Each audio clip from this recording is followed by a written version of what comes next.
Hello, everyone.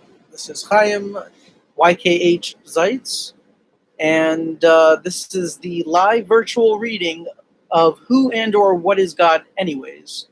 So we have alerts. There's a tropical storm going on outside, so I'm just warning you now.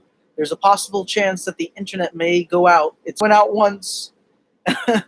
I'm crossing my fingers and hoping that everything turns out all right. Because the last two times, unfortunately, there was a glitch, an internet glitch. Now it's an act of God.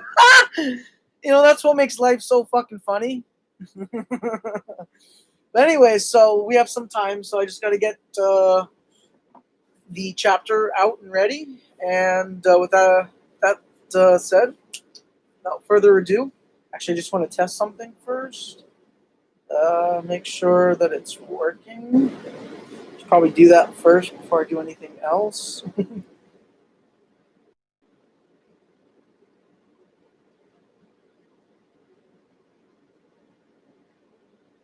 Okay.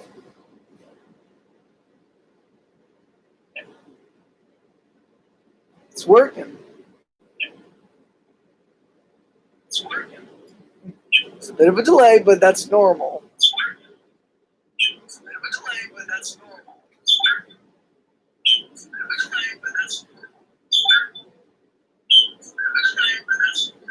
I just created a fucking feedback loop.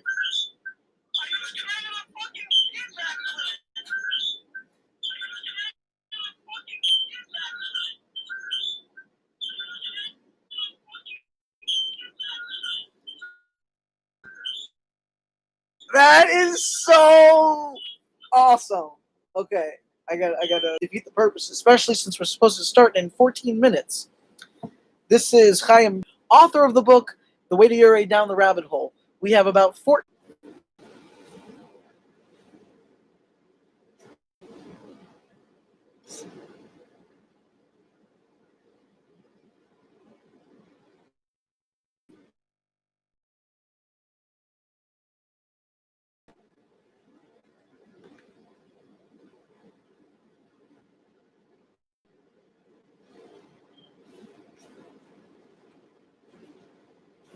Oh, there we go. Okay. Oh man. Okay. So hopefully it doesn't do this. Doesn't. You got to give me credit. I'm trying. I'm trying to do this while there's a tropical storm outside. You know, there's a tropical storm outside, so I think I'm gonna cut myself some slack if the internet cuts out again. I mean, there's always another time, right? So okay, 6:52. So 8 more minutes. Um, I decided to switch the chapters up a bit because I felt like my story or the idea for the Rabbit Hole Express, the interactive ebook adventure, um, it would be more appropriate to share chapter 6 with you. So that's why I'm doing that. Um, but I know you guys will enjoy it. So just waiting for it to turn 7. I see people popping in and out. Um, uh, 7 o'clock comes. I'll wait a couple minutes just to, for the people who were invited can have some time to find their way here.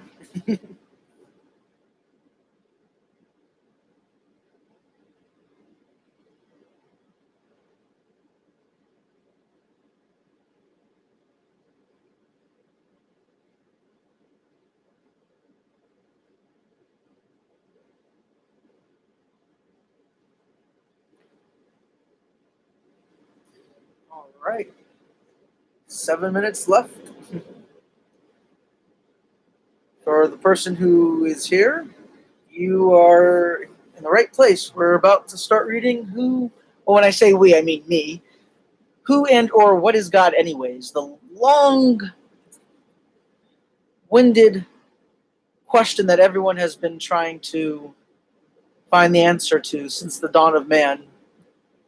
And whether you're an atheist, a Jew, Muslim, Christian, Hindu, anyone, we're all looking for the same thing. Doesn't matter what you're looking for or what you believe in. I think that God, at least the way that I look at God, the way that I've learned to look at God, is different um, than in how it used to be. And so this is the story of my transformation. Um, so yeah, another 6 minutes, and we're gonna go live. Uh, in the meantime, if you want, go and check out therabbitholeexpress.com. Again, it's therabbitholeexpress.com. And I'm very certain that you're going to find interest in it.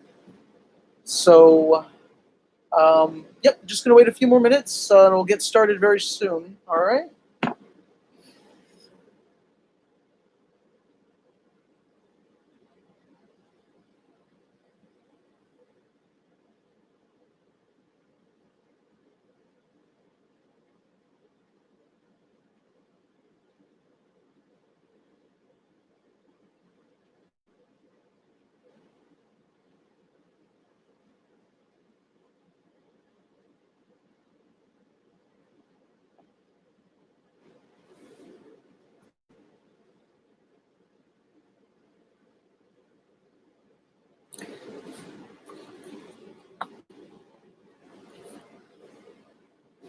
So, for the person who's right now watching this, I don't know if you saw this earlier, but this rock, which is discussed in the next chapter, called the Labyrinth and the Heart-Shaped Rock. This is the heart-shaped rock. Looks like a human heart-shaped rock, and it literally splits off into two hemispheres: a frontal hemisphere and a posterior back hemisphere. Um, it's a really cool thing. It's very, very symbolic in my life. I've I on accident left it when I was coming back to Florida. I left it in Ouray, in Colorado, and the keepers of the cabin I was staying in were really nice enough to hold it for me until I came back to Ouray, until I found my way back to Ouray. So yeah, that has an interesting story. You can read more about it in Chapter 7 if you purchase my book for $4.88, and it's in Chapter 7 called "The Labyrinth and the Heart-Shaped Rock." So looks like the rain has settled a bit, which is good. I'm in the middle of a tropical storm, kind of good way to start off the new chapter of my life in my new travel trailer that I'm living in. Um, and I'm looking forward to some fun adventures on the road, which you can also check out uh, at therabbitholeexpress.com. I'm going to go and check out new places, make new friends, and hopefully continue to find deeper and deeper aspects of myself. Uh, um, and that's, I guess, for me, the whole point is the journey itself. I mean, this is the only life that I know, that I know of. If there's something else after this, great. But hey, my name translates to life in English. My name is Chaim, so I would find it kind of appropriate to try to live my life as best possible, as best as I can. Yeah, and whatever happens next happens next. But this is where I would like to enjoy, what I would like to make heaven. And Ouray is well, that's the place that I found myself, and also heaven, what I like to call heaven. So there's 2 minutes left, and just gonna go and check everything is hunky dory on the other end of the rabbit hole. Be sure people can get to my. Oh, I can feel it. Oh, that's a strong wind. All right. Let's see if it's working. Watch my road travels. Let's see if it works. It's working. Should work. Was working earlier. It's working. Travels. Let's see if it works. It's working. Should work. Was working earlier. Watch my road travels. Let's see if it works. It's working. Should work. Was working earlier. I just created a feedback loop again. I just created a feedback loop again. That's so insane.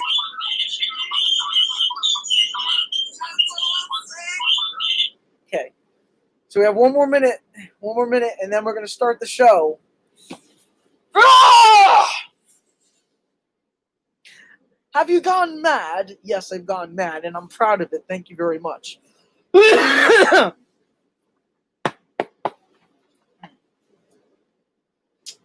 All right, it is now officially 7 o'clock. So I am going to give I'm going to give people a couple minutes to come on. Advertised it on Facebook and Instagram.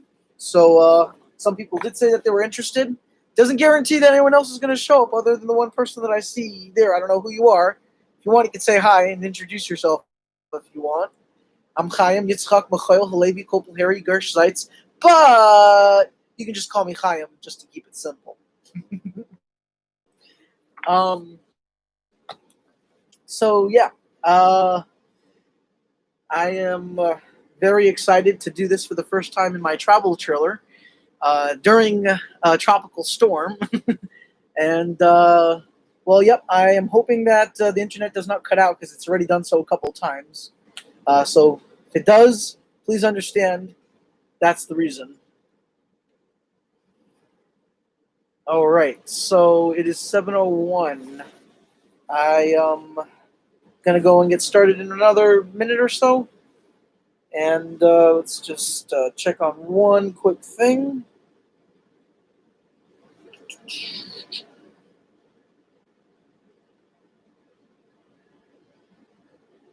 Right.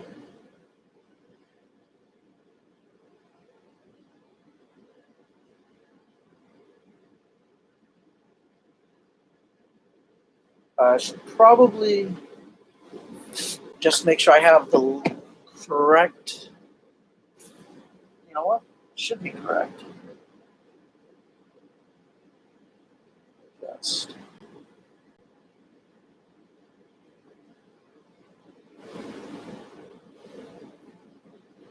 Do one quick thing. Get link.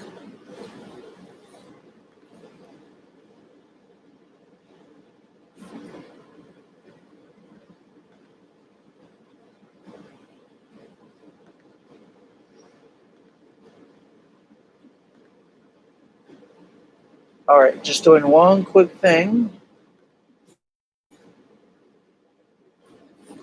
Check out live feed at. And okay, that should help people find it easier. I think because I had to start it over, so it might be a new link. So I'm just going to put that there. And without further ado, I am going to get started right now. All right. So to those who have joined, welcome to the live virtual reading of Chapter 6, Who and or What is God Anyways? And this is from my memoir called The Way to Ure, Down the Rabbit Hole. So without further ado, here we go. Quote, "We are the universe experiencing itself." End quote. I have been forced to adapt to new situations all of my life. Since the move from New York to Florida, all I've ever known is change. Not even a year passed by after arriving in Florida when my siblings and I were ripped out of our home and placed into the care of others who held different values. We were never with a family long enough to shape our values into theirs. We did not have enough time to get used to them for them to become the norm like it would for most kids. We only had enough time to taste their principles, both the good and the bad. Because of this, I was able to compare and contrast, allowing me to figuratively throw out values that were trash and keep the values that were conducive for a better life and a better world. Over time, I would build a set of values that were unique in perspective and complete in functionality. But my values were not traditional and cookie-cutted like most. I have been put under much scrutiny for it. But who are they to say what values I should hold? What authority do they have over me? I am the creator and controller of my image, not others, and it frustrates me to know that I allowed myself to be abused like that for so long. Enough. Stop telling me what is good and just. Stop telling me I have to believe in your God. Your God is not my God, not anymore. Not since I took over the steering wheel that fateful day when I chose to put food on my table instead of slaving away to a God that I have never met or seen before. Today of all days I write this, Yom Kippur Eve 2020, the Jewish Day of Atonement. But I'm not sorry. I'm not sorry for being me. Fuck you. I'm not sorry for being the lawbreaker everyone condones me for. I smoke pot. Shoot me. I dropped acid. Call the fucking cops on me. You think you're so righteous because you hide behind your God? Friedrich Nietzsche wrote, herdsmen, I say, but they call themselves the good and the just. Herdsmen, I say, but they call themselves the believers in the orthodox belief. Behold, the good and just. Whom do they hate most? Him who breaketh up their table of values, the breaker, the lawbreaker. He, however, is the creator. Behold, the believers of all beliefs. Whom do they hate most? Him who breaketh up their tables of values, the breaker, the lawbreaker. He, however, is the creator. Behold, the believers of all beliefs. Whom do they hate the most? Him who breaketh up their tables of values, the breaker, the lawbreaker. He, however, is the creator. Companions the creator seeketh, not corpses, and not herds or believers either. Fellow creators the creator seeketh, those who grave new values on new tables. End quote. Under whose authority does God work? The Jew, the Muslim, the Christian, etc.? Who? Depending on who you ask, will depend on what answer you get. And that's the point. You are never going to get a single answer. And do you know why? Because, like Santa Claus, God is a construct of the human mind. He isn't real, at least not the God defined for us in traditional religions. It is this very fact that allows us to redefine God as we see fit in our image, specifically because no one has the authority to say who and or what God is anyways. So I decided I was God. I am a creator, an engineer, an artist, an entrepreneur, and maybe even one day a baby maker. So it was naturally fitting to make this connection for myself. When I divorced Heather, I divorced myself from the God everyone expected me to hold on to. I fully embraced creating my own path, mastering every challenge that came and will come my way, and shaping me into the man I ought to be. Heather was the only thing tying me to my past God. Once she let go, I was completely free from the table of past values that I had shackled myself to for so long. I still had one shackle left holding me hostage. Once that broke, I ran to the mountains of Ure to get away. I knew nothing of this place, yet I ran there, risking my life on many corners. I did so because I was yearning for something meaningful to save me from my existential crisis. And then I saw it, Mount Abram, the defining feature of Ure. It was the most captivatingly majestic mountain I have ever seen in person. It stood in the background as one would see when driving into town from the north entrance. After picking up some weed from the local dispensary in Ridgeway, within minutes you can see Mount Abram, and at that moment you would be about 10 to 15 minutes away from the little hidden town of Ure. From a distance, Mount Abram warmly welcomes everyone into the cozy town. It lays deep in a valley surrounded by the Parameter Trail. On the northeast part of the trail is Cascade Falls. Just before you reach the waterfall, on the highest part of the trail, right where my name Chaim is carved into, you can look down and see all of town. Main Street is the first noticeable feature inside the town of Ure. You can see all the houses, apartments, the inns, and all the businesses in a single view. From the same spot where my name sits, if you were looking to if you were to look south, you would see Million Dollar Mile, another landmark feature of Ure that reminds me of Germany's Autobahn, a road curving upward like a mega snake. There are hidden trails throughout the super windy part of Million Dollar Mile. Then, once the road straightens out a bit, the first stop is at Bear Creek Mountain.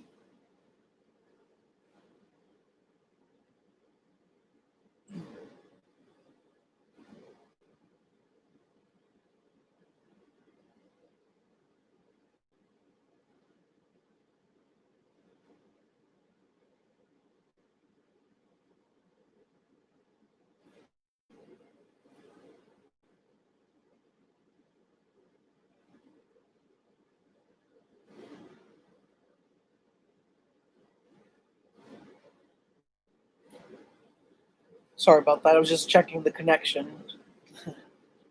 I spent much time in Ure thinking about my life and its meaning. When my life crumbled around me, I was more certain than ever that I was the only one who could fix me, that the only one who will always be there for me is me. It was this understanding that pushed me to redefine important parts of my life. Who am I?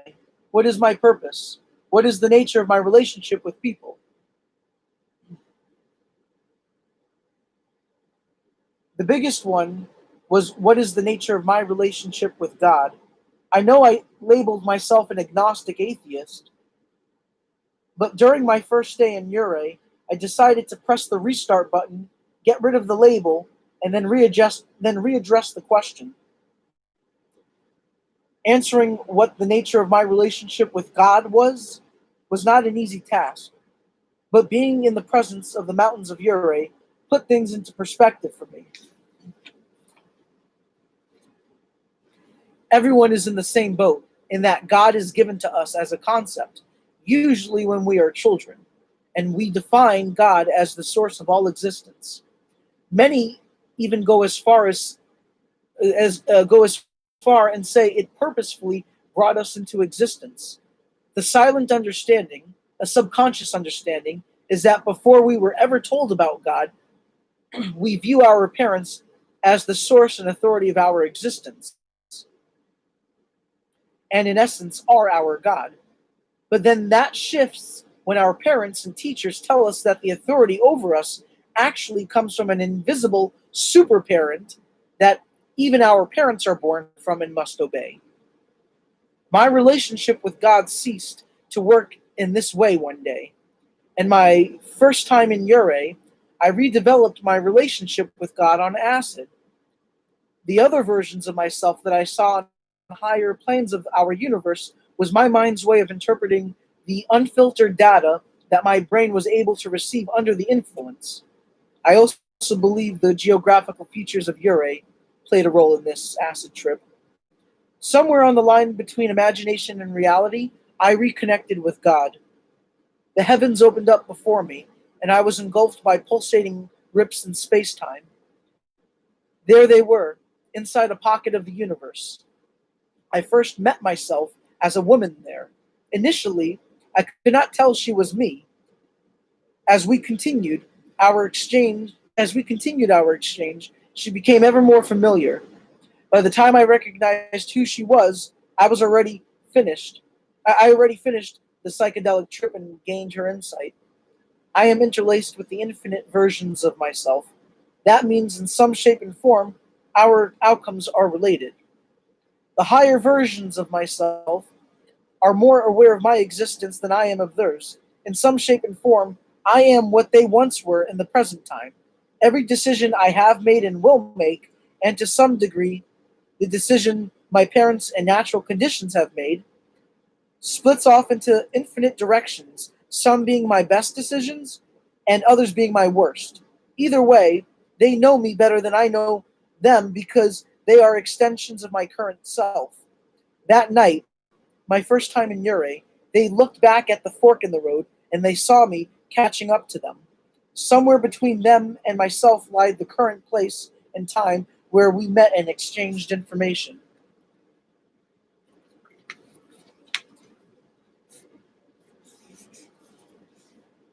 It was all it was here. It was here that I felt the nurturing power of nature through the higher versions of myself out on the balcony of my cabin in Ure. It was good to finally feel like I'm not being judged and that I can open up and be who I am in front of all of me to see. Past, present, and future. It is here where we all met that broke down the barriers between each part of the process we call life, past, present, and future. And at its essence is me. I only know me through me, but I don't know me through them. I can't completely fathom what it's like to be them. It's like how Neil deGrasse Tyson puts it. Ants view us in a similar way we would view a four-dimensional alien. Their level of consciousness lays on the fourth volume bounded by three-dimensional cube sides. Our level of consciousness lies on the third volume bounded by six square sides inside of the cube sides of the fourth dimensional space. Somehow, through the fourth dimensional version of myself, was I able to, in some shape and form, come in contact with another six-sided square universe version of myself at the zero dimensional point in space-time. I was still bound by the three-dimensional prison I live in, but I was able to experience something from a parallel reality. Like when a square meets a sphere, if I was a two-dimensional being bounded by four one-dimensional sides, seeing a dot appear and grow into a circle right in front of me, I would not know that it may be a three-dimensional sphere going through my two-dimensional square world. This would be exactly what I experienced on my acid trip in the third dimension. My brain's interpretation of the sphere going through the square manifested first as the third dimensional shape of the lady version of myself without facial features. She showed me my life steering wheel isn't just controlled by me, but by the infinite sided dimensions of the conscience I'm a piece of. My control is ant-like compared to the fourth dimensional being I'm a particle of. Can I even call it me? It would make more sense to say I am it. And the only way for me to meet it at the point of contact is through all the other third dimensional cubes on all eight sides of the fourth dimensional tesseract. That's an infinite number of myselves, all on a single zero-dimensional point. I believe that is why I was able to every interact with them. Everything unfolded into itself. They popped through the fourth dimension as a variety of, figuratively speaking, spherical manifestations of the infinite versions of myself. And through myself, I was able to gain a new heart of information. My essence was uplifted through the chaos of existence. And from the highest mountains that I could climb, I found harmony in the fog below me. However, I belong with everyone else beneath the surface of the fog, where it is the densest. I got what I needed from above the noise, and now it's time to bring some balance to the noise below. My coworkers were the first to notice it after I went the first time around. I was calmer than before I left for the trip. They said I seemed happier as well, and for the first time in a while, I felt free, like I am on top of the world and ready to face my divorce head on with a game plan. Spending time with myself in the Rocky Mountains during this separation was like being a kid again, but with no adults to tell me to grow up and believe what I'm told to believe in. No one to tell me how to live, just me and the ice-covered mountains to climb and play on. I wanted to reminisce on the past, tying my loose ends to my inner child's loose ends, and that he too carried after all these years.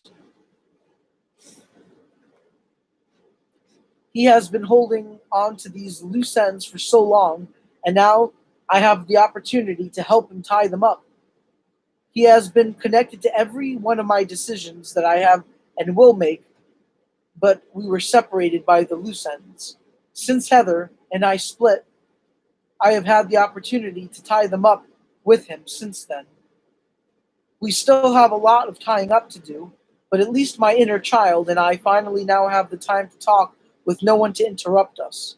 I have the opportunity to share what I have learned as an adult. I could advise him without any doubt, without any outside opinion. The advice that I would give him is to know that there will always be bumps in the road, but overall it gets better. I would also let him know that he should and will end up being thankful for all the challenges life threw at him at an early age.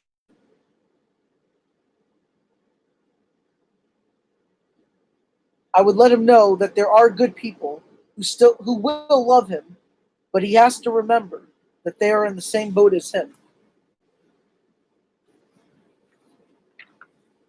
Everyone, including his abusers, from come from a place of trauma and suffering too, no matter how different of an experience they may have been through.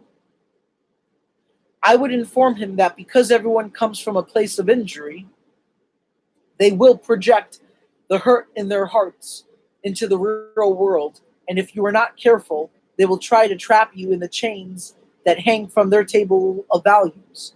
I would remind him that they will try every step of the way to chain him down, and when they do, and they will from time to time, I would tell him that he must remember that he is a breaker of values. I was born and developed into someone who isn't easily held captive by another person's values. I was shaped by the ability to adapt to new values. I would have my inner child understand that he is the creator of values, not the slave of values. I would tell him that he is like the matrix that holds all of the infinite universe together, the shaper, not the shaping. I would tell him that he has higher values, and I would have him acknowledge that he has the ability to become a better man than he was yesterday because of it. But the most important thing I would tell him, when the cops come to your school and they ask you who gave you both of those black and blue eyes, tell them the truth. You won't regret it a minute of it, I promise you, kid. My religious shaping in my early 20s is what brought me to eventually recognize my ability to shape my own values and my own path. When I grew up and went to college, I met an interesting fellow named Anthony Raquel Walker. The first time we met, he had a clean shaven face, nice crew cut, and was running for student body president. He was intelligent and charming, and he seemed to fit the description that he was campaigning for: a visionary, a potential leader. He sold me his vision like Bernie Sanders did to me all those years later at the turn of American democracy. Not even a year later, when I was taking a world religions class, trying to find myself, he appeared to me as an angel. At least the light shining over him in a blinding manner made him out to appear angelic. I was in the computer room in the college library, at war with a master debater on the other end of the internet, when he walked up to me. His shadow is what gave notice to me. I looked up at a black man with a Muslim looking yarmulke and a really long beard. He then sat down next to me. His face was familiar, but his message was new. By the time I recognized him, he already had me deep in thought.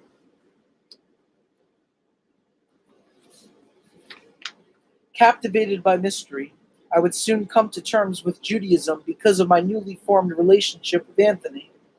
If it wasn't for him and my cousin Yitzchak, I don't think I would have come back to Judaism.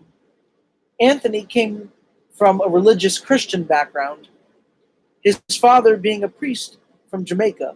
He ended up rejecting his family values only to be turned down for 15 years by rabbis who wouldn't give him the time in the world to convert to Judaism.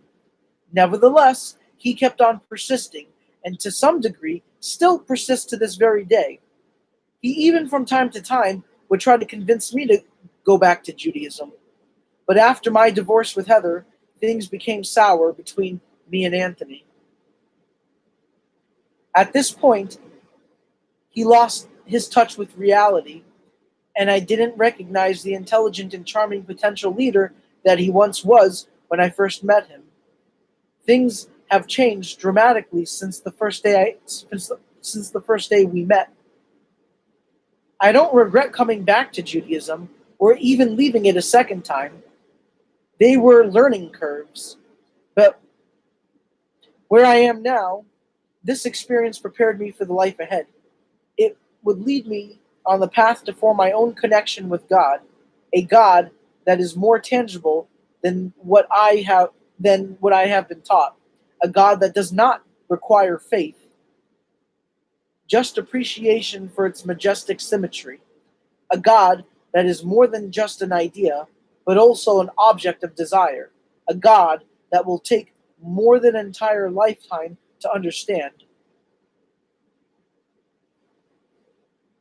I think I had, and maybe to some degree still, uh, and to some degree still, and I had an obsession with the concept of infinity when I was younger. The earliest memory I have, the earliest memory of this obsession was my thought experiment from when I was 11 years old. I drew a mental line to me and someone else at any point in space, only to draw the conclusion that no matter where they go, no matter what planet or object in the way, they will always be in my direction. I furthered my conclusion that everything must be part of some sort of great circle. The obsession grew even deeper in my early 20s. I believe the Lotus event at age 17 with my dad helped to land me on this loop. That conversation made me question everything I knew, from the ethics of vegetarianism to the understanding of God and his role in Judaism. That's what that's why, after acing my summer astronomy course, as a newly identified pantheist, I decided to take a world religions course. I never heard of the term pantheist before until someone asked me if I was. I looked it up and I could understand at that moment why he asked. My ideas that I thought up and drew out on paper were consistent with Baruch Spinoza's ideas of the universe and God. That means my ideas weren't as crazy as some people said it was. I decided I may be onto something and decided it would be a good idea to follow it down the rabbit hole. So I did. I jumped into my first day of world religions. It was a night class. It wasn't dark out yet, but there was no sun either. I remember the professor walking in and the pretty girl next to me, or across from me. I can't fully remember. But I believe I remember noticing her because she was fucking drop dead gorgeous. I had my yarmulke on. I wasn't an Orthodox Jew again just yet. I wore it to remind myself of where I come from. But nevertheless, I think that is what attracted her to come up to me in the halls during break and start a conversation with me. She asked me if I was Jewish and if I would teach her Hebrew. I remember I remembered how to read and write it, but I never really learned how to hold down a full conversation. Anyways, we decided to meet up to go over the Hebrew language together at a Waffle House in my college town of Davie, aka Confederate Central. We had a pretty good time that night. The next time we hung out, It was at my apartment.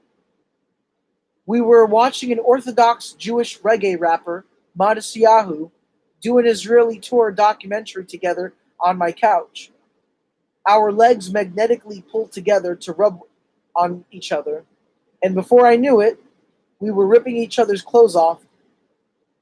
As of age 34, the time of this documentation of this section of the book, I have never had anyone make me orgasm from a blowjob other than her before. She was on fire. Her boobs were squirting milk, and it tasted like sweet heaven. I never thought too deep into it until the documentation of these words on this page, but she may have been pregnant, and that would explain everything that took place in our relationship. We held different values. I was evolving from pantheism to panentheism, and she was a practicing Christian. Obviously, she wasn't the strictest Christian, but she definitely took the Bible at face value. She took me to church with her once, and I took her for falafels another time. But our relationship did seem to be based around sex. I remember after the second time we broke up and we decided to get back together a third time, our plans were to meet at the Olive Garden. She never showed up. She never showed, and I remember being furious. We ended up rescheduling. She told me she has an older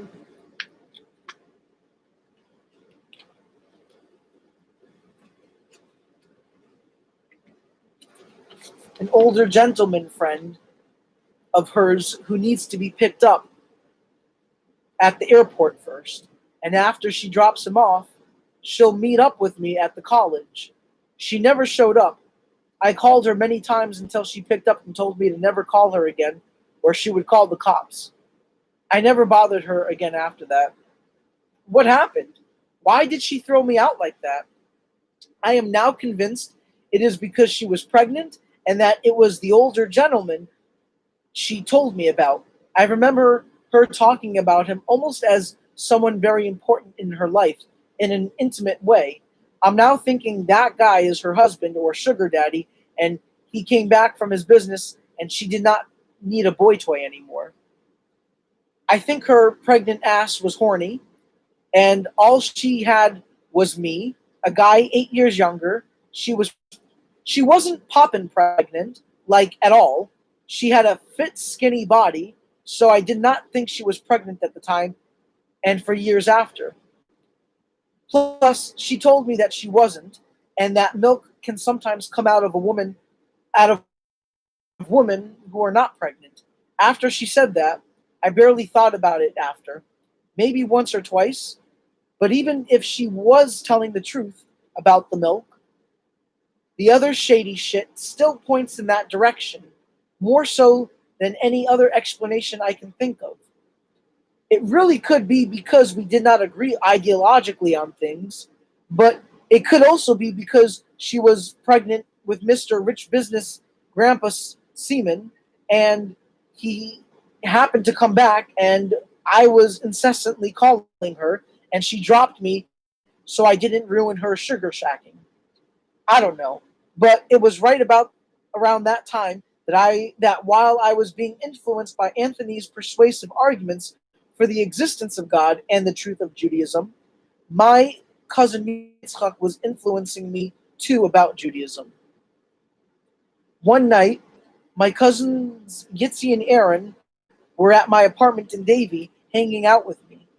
We were deep into discussion about the nature of God. I was at a turning point in my spiritual perspective. I went from a perspective of God being the universe to the universe being a part of God. I wasn't convinced yet that God wanted us to follow a set of laws or had a will. It was then that my cousin mentioned God being infinite. That's what caught my attention. What did you say? I asked Yitzchak. He replied, I said God is infinite. I never thought of God in that perspective. I always imagined God as a man looking figure somewhere above us. It was at that moment that my perspective on religion changed. If God was infinite, indivisible, and had no form, as my cousin Yitzi put it, that God could theoretically do anything, thus rendering Judaism potentially the truth. But I still was not 100% convinced. What makes Judaism different from Christianity? My cousin answered, no other religion can claim that 6 million people witnessed an entire nation, my cousin answered, no other religion can claim that 6 million people, an entire nation, saw and heard God talk to them. No one has ever made such a claim because no one has thousands of generations of those who kept it alive to say it is true. That was the golden statement that got me to believe Judaism was the correct religion. Out of all the religions that I have been studying, Judaism was the only one left to argue with. And the more I argued with it, the closer I got to believing in it again until I embraced it into my life completely. My aunt told me about a rabbi, Rabbi Posner, who's not too far from me in Confederate Central. She didn't call it that, but I find it funny because Davie was once known as Confederate Central. There were still remnants of them when I was living there at the time.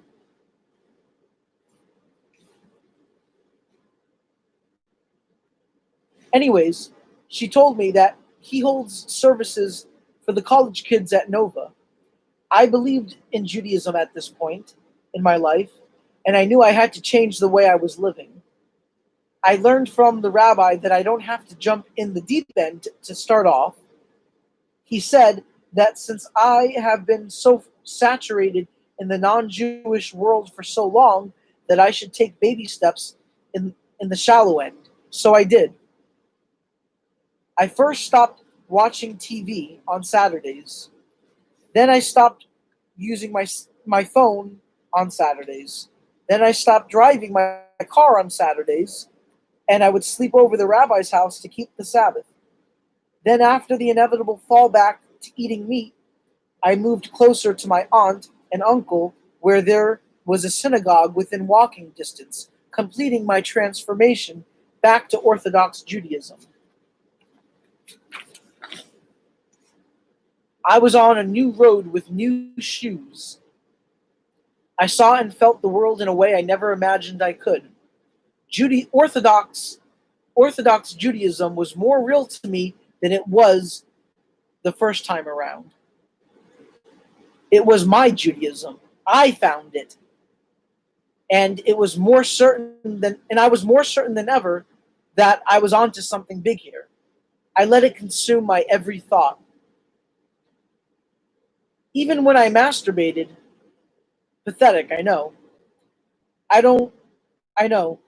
You don't have to say anything. My whole life and all the questions and woes were being answered by the Torah, the Jewish Bible, as if God were speaking directly to me through this book and through every action in my life. My very first meaningful spiritual experience was in the parking lot of Office Max. That same yarmulke that I was wearing since the Lotus incident and subsequently in that world religions class was the same one I wore when I became religious again. The problem was that I had nothing to hold it on with, so if I moved my head too fast or the wind was strong, it was see you in St. Louis, pal. I eventually learned to feel for when and where it would fly off in order to catch it, but the time came when even my mad kung fu skills could not face such a heavy force. A mighty wind blew across the parking lot of Office Max when it grabbed my yarmulke and blew it towards the front of the store. I chased that son of a bitch, but it kept on beating me. I finally was able to grab it. I picked it up, kissed it, looked up to the sky, and said, yeah, I know, I have to get pins for it. It was right then and there that I understood who and what God is. And for shits and giggles, it was as if God himself was confirming with a joke, by having a fully dressed head to toe nun with a 6-inch cross around her neck walk into the store before me. Even as an agnostic atheist, this still uh, sorry, I think the power almost went out for a second. Okay. Uh, it was right then and there that I understood who and what God is. And for shits and giggles, it was as if God himself was confirming with a joke by having a fully dressed head to toe nun with a 6-inch cross around her neck walk into the store before me. Wow, that tropical storm outside is getting pretty bad. I hope I don't lose signal.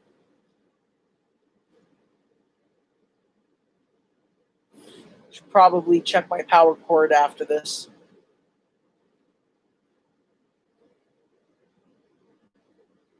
Even as an agnostic atheist, this is still the very foundation to my current, to my very foundation to the current God I'm in a relationship with now. If I don't want the yarmulke to keep blowing off my head, then stop being an idiot and buy a few pins. I realized God has always been talking to me, and I just was never listening. In this case, he was telling me to put on pins if I don't want to waste time chasing my yarmulke. Such a simple act of nature brought me closer to my roots. But the novelty would turn into arrogance and absolutism. While I may have made new friends and family, I started to alienate my other family and friends. I guess when I was passionate, I guess when I am passionate about something, I tend to be a bit obsessive. That's that and that ends up turning people off. But my parents, they're like anti-explosives. I'm not saying that they didn't have their moments when they felt like abandoning me, but they never did. Even when I was a complete douchebag. I remember the eve of my turning. My father and I were arguing about the liberal movements of Judaism. I intensely believed these unkosher groups were going to not last much longer. He was a conservative reform Jew, which makes him a liberal Jew, and in his mind, the only form of Judaism that was going extinct was Orthodox Judaism. I was really harsh on him that night, and if it were anyone else, they would have disowned me. Not even 12 hours later, I get a phone call from American Ambulance. I was a bit surprised since I applied to them months before this incident, never heard back, and was even desperate to find a job that I looked elsewhere like grocery stores. They said they have accepted my application for hire and that I need to do orientation in order to move forward with them. The only the only 2 days that were available fell on the high holidays of Rosh Hashanah and Sukkot. I let them know that those 2 days are high holidays in my religion, and they told me that I could reapply in December. But there is no guarantee that there will be an opening. I spent the sorry, the thing went off again.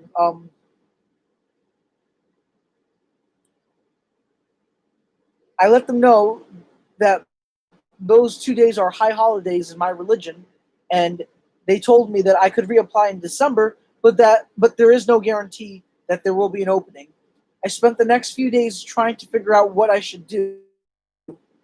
Was God trying to teach me a lesson for being a prick to everyone about Judaism? Even if an intelligent being was trying to teach me a lesson, I definitely learnt one. I ended up choosing to do the orientation on Sukkot, but not first without my Rabbi Lieberman, trying to persuade me to live with him and sleep on his couch while I work at one of his butcher shops in order to stay faithful to God. I remember that my biological father was once in a similar situation, a decade and a half before before that with Rabbi Lieberman. He slept on Rabbi Lieberman's couch for quite some time and worked for him in one of his butcher shops. My dad was a lazy, drunk parasite. I did not want to end up like him, so I turned down Rabbi Lieberman's offer.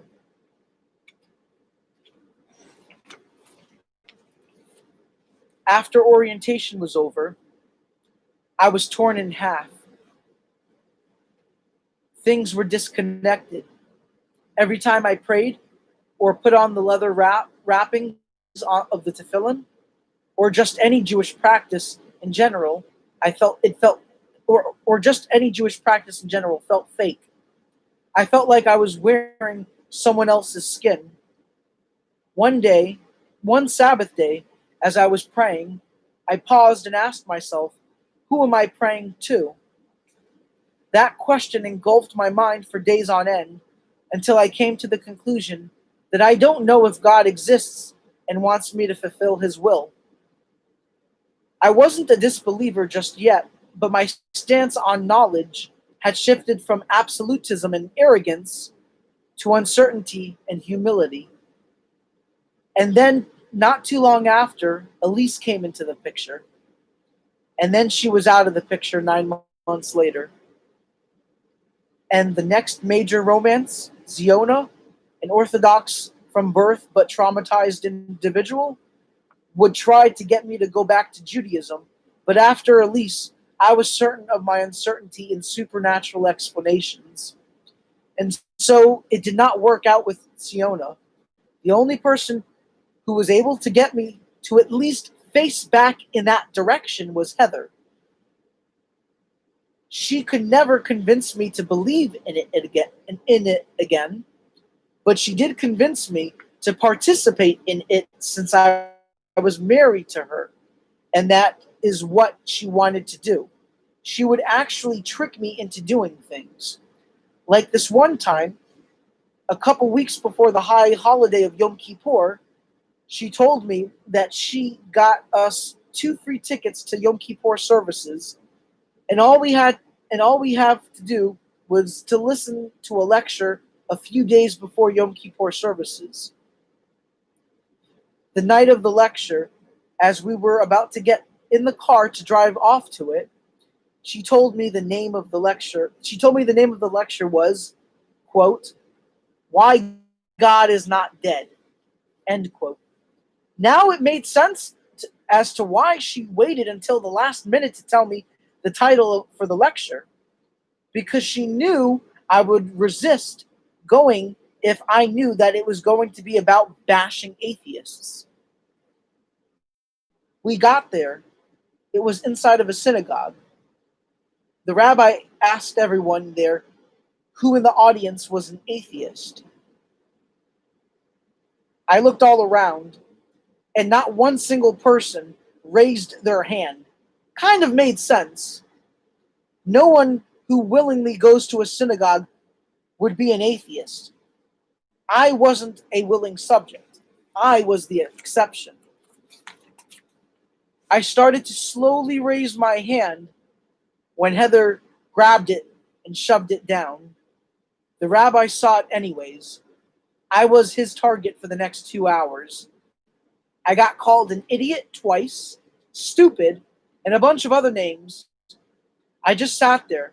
I wanted to say something, but I knew the message would not go well. I did, however, get to correct a couple misquotes of famous atheists that he tried to use to prove why atheists are retarded. But there were so many misquotes, and I knew Heather didn't want me to be rude and keep correcting him. According to Heather, I just had to have faith.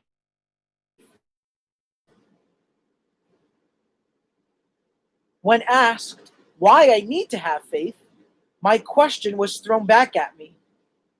Quote, "Because you just have to have faith," end quote. I could not accept this answer, and I'm certain my rejection played a role in our divorce. When she divorced me, not only did I lose her, I lost the burden of my past. For quite some time, even through my time with Heather, I tried fitting myself in boxes, including the label of agnostic atheism. But my divorce has shown me that I don't have to be limited to a box. I never neatly fit in them anyways. I may closely resemble the box of agnostic atheism, but my views would render me not fit for that box either. Pantheist?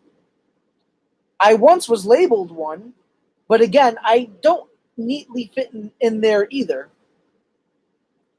Will I ever find a box that fits me, that I also won't grow out of? Perhaps not. So I am therefore free to roam around and maybe eventually create my own box, one that has never been labeled before and is fitted specifically for me. Maybe one day, in 1,000 years from now, they may call it, when one of me pops up, a Chaimist. I can think of no other label to describe myself and my views. They are specifically attached to the defining aspects of my character. Even my sexuality is attached to the essence of my personality. I guess now that I think about it, maybe everyone else's is too, but maybe most don't tie labels to them, but rather it seems that most people tie themselves to the labels. Maybe the answer is not to tie yourself to a label, but to tie the label to you. Maybe the only way to control your life is not to attach yourself to other things, but allow other things to attach themselves to you. Or maybe it's a mixture of both. Maybe time is what is needed to sort this out and find the right balance. Have I found the right balance yet? Not yet, but I definitely am much more balanced than I was since Heather. And since Heather, I have been more comfortable not boxing in God as well. You can't mold something if it is stored away in a box. God has to be taken out and shaped into your image to be understood. That's the only way to answer the question of who and or what is God.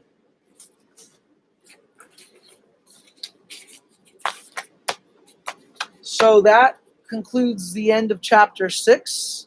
If you guys enjoyed it, please check out my website, therabbitholeexpress.com.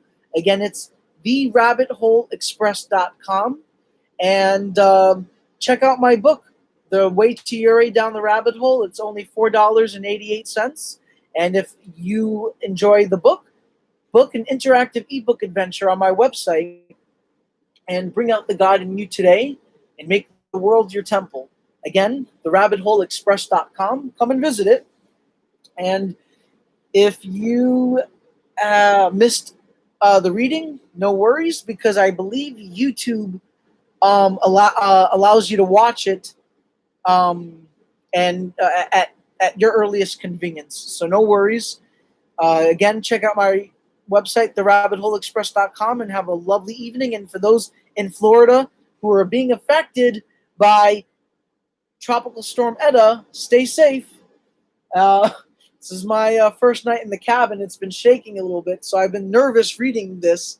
So I don't know if you could tell I was a little bit nervous, but it's an interesting, like I said earlier in this live feed, this is an interesting way to start off a new chapter in my life through a tropical storm like this. So anyways, I hope this worked out. I hope people enjoyed it, and peace.